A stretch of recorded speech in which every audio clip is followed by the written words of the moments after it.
So good day mga boss, meron tayong tanggap isang demand 50 UHT 201. Then yung kanyang problema, power on natin. So ito yung kanyang problema, double limit tsaka flicker yung kanyang screen.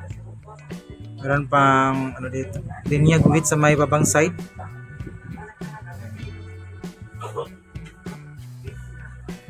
So ito yung kanyang problema, no? Flickering screen tsaka double limit. So tingnan natin kung kaya pa ba natin sa repair to. So buksan natin, no? So dito, continue tayo mga boss. Sa isang mabang-habang trabaho po yung ginawa natin dito, no? So ito pala, kabilaan na yung problema niya. So pansin nyo naman, meron tayong ginawang tawag dito, boost converter, no? So tinanggal po natin yung left niya. Unang-una is kailangan nating isolate para malaman natin kung saan side ng panel yung may problema. Pero sa sitwasyon natin ngayon, sa unit na to is kabilaan yung kanyang problema, no? So kapag itong left nakahang, pag nakahang yung left natin, lalabas yung kalating display, pero ano pala yun yung kanyang double image, no? Double image, saka may siya, meron siyang bar lines, meron siyang sumasabay na bar lines, no? Ito sa may sa may right side. So kung nakahang naman yung right natin tapos naka-connect na yung left, so dito naman sa side na to is flickering yung kanyang picture. So ibig sabihin yan, both side may tama na po yung panel natin. So kailangan natin ng iba pang modification. So ang ginawa ko, nag-try ko pa rin ng maglagay ng tape. So nalagay ako ng tape dito. So testing, wala pa rin. So naglagay ako ng tape sa may kabilang side na naman, left side. So gano'n pa rin yung result niya. So hindi ako nag-steady dun sa my tape method. So ginawa ko is nag-removing po tayo. Pa-isa-isa yung removing natin dito sa side na to. Ayan. So sa side na to, ni-remove natin pa-isa-isa yung mga clock niya. Yung kanyang HC1 to HC8 at saka LC2, walang resulta, no? Wala pa rin, wala yung problema niya. So dito sa may kabilang side, hindi po natin ginalaw dito. Kasi medyo mas maganda pa yung resulta dito kaysa doon sa may kabilang side. So dito, nag-blocking na po tayo dito sa may side na to, pero wala pa rin epekto. So ang ginawa natin is minodify natin yung kanyang swapping voltage, yung LC1, LC2, no? Ayan. Ito yung kanyang LC1, LC2, yan. Yung dalawang yung value ng resistor na to. Ayan. Yung 2,000, so bali 200 ohms po yan. So dito naman sa kabilang side, meron din yan. So ayun. Ayan. So ito yung kanyang LC1, LC2. Tapos, chinik natin dito yan. Ito yung kanyang linya, medyo maliit lang. Patay ng tutok dito. So dito medyo maliit yung linya dito eh. Ayan, tingnan nyo ito. Meron pa tayong na-remove na resistor dito. Ano po yan? 47 ohms po yung value niyan.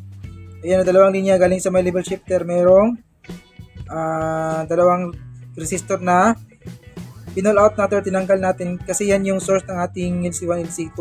So hindi po tayo makapag-modify kapag andun pa yung source. So tinanggal natin yung source bago tayo nag-modify. Bali yung ginawa natin is ito yung kakonekta, ito yung So ang ginawa natin, walang blocking, walang removing dito sa may top board natin, walang blocking din sa may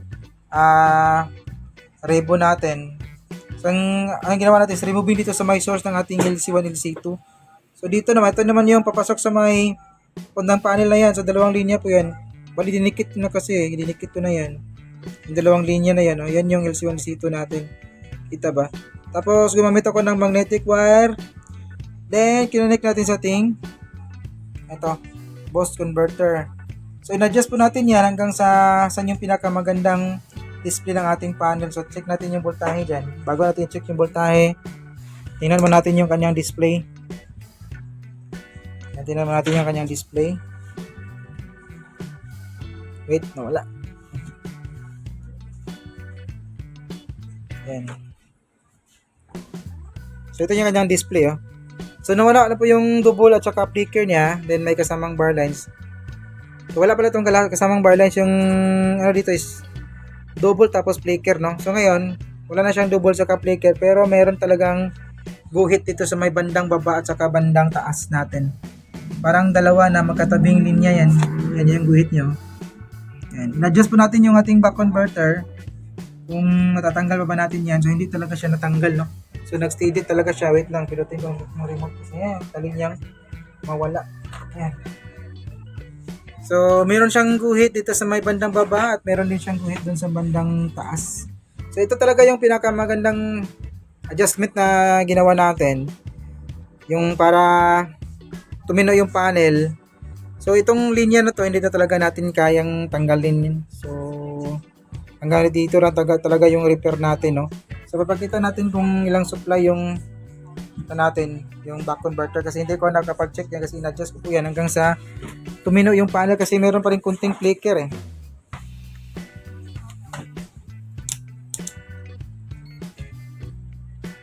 So check natin kung ilang voltahe ang na-adjust natin. Nakatutok tayo. Yung voltahe niya is 29.98. Oh, ayan oh.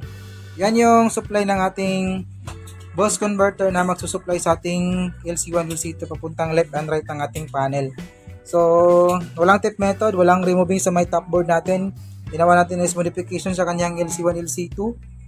Yung kanyang swapping voltage, nilagyan natin ng steady supply na 29.98. Ayan, punta po yan dito. Supply po sa ating bus converter. So, yun. So, medyo mahaba yung trabaho natin kasi pag mga ganitong diba talaga medyo masilan siya.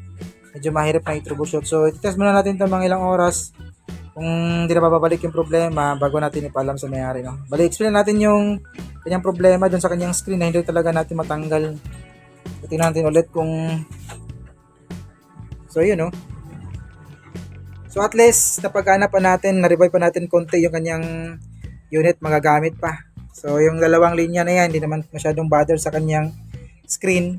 So, konting-konti na yung ako lang masusunod, okay na ako dyan kaysa naman yung flicker talaga. Napakasakit sa mata kung titignan natin. So, hanggang dito lang yung video natin mga paps. Maraming salamat sa mga tiyagang nanood, no? Make a do as always, and this is your service Brian Cruz Tech.